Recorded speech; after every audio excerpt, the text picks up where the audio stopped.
Welcome to my latest video tutorial. I wanted to talk a little bit today about the Movers and Shapers XL Bigs die. You may have seen it in the catalog, probably wondered what it was all about. Well, it functions in a couple of ways. The actual die itself comes with a shape like this, very similar to the curly label punch. And then there's a separate option to buy magnetic pieces. All of these are magnetic in the shape of the scalloped oval, the modern label punch, the star, and the heart, which we will be using today.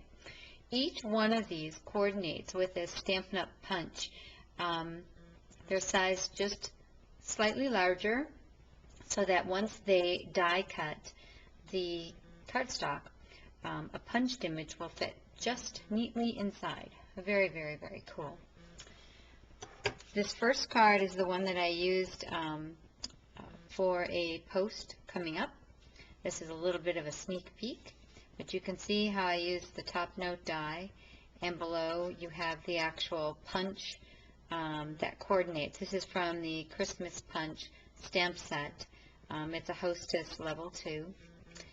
So you can see how this one in particular would work. And then I'm going to show you how to use the heart punch.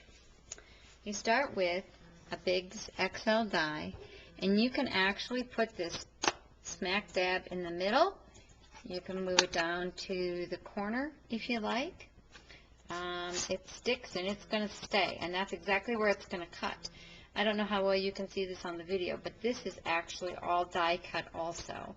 And then there's a spot where it will score. So with a sheet of cardstock that's at least 11 inches, ideally 12, a little easier to work with, you can lay it down here. It's going to cut your cardstock, score it on the line, and cut the die cut in any of the shapes that you own. There's also a really neat magnetic piece set in the Stampin' Up! Holiday Mini right now that includes an ornament and a dove and some other really cool items. But I don't have that one, so I'm going to show you this one. A little note about XL Bigs dies. Everybody's Big Shot machine or your own die cutting systems are a little different. For me, I actually start with the acrylic pad, and then I've got two of these little sheets that came with my crease pad that are used only for the purpose of creating a little extra tension.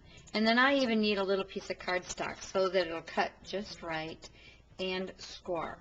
So I'm going to start with my heart in the lower corner, and I've got a piece of rich raspberry textured cardstock. It's also important to note that when you cut textured cardstock, I always do it face down. Then the score is going the direction that I want, and the cut lines are going the way that I want. So I've lined this up so it's covering the outlying die, and then the heart is going to be below exactly where I placed it. I also use a crease pad. It's an additional option for the Big Shot. I find it makes significantly better score lines. Otherwise, I sometimes have cut-through issues. So I'm going to run it through my Big Shot with this sandwich. You can see just how easy this will work. Crank her through. And there it made the cut. And the last one to cut at the end. And this is the really cool part. I'm going to take these pieces off. And you will see that we have a beautifully cut card.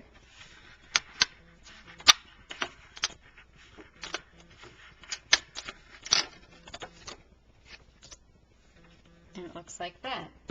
Score line, if you can see it, is right here. So I'm going to fold that over. And you have a card that is all ready for the full heart punch and some sort of a peekaboo image that you'd like. And don't throw this piece out. It makes a great layer for underneath the heart punch on an additional card, or frankly, you could even do something fun with this card. So I wanted to show you another one, card I made. This is from the More the Merrier stamp set, a Hostess level 3. And the stamp that I used below here is also from the Christmas Punch set that I used for the Holly Jolly card I showed you at the beginning. On this one I used the modern label punch in the magnetic piece.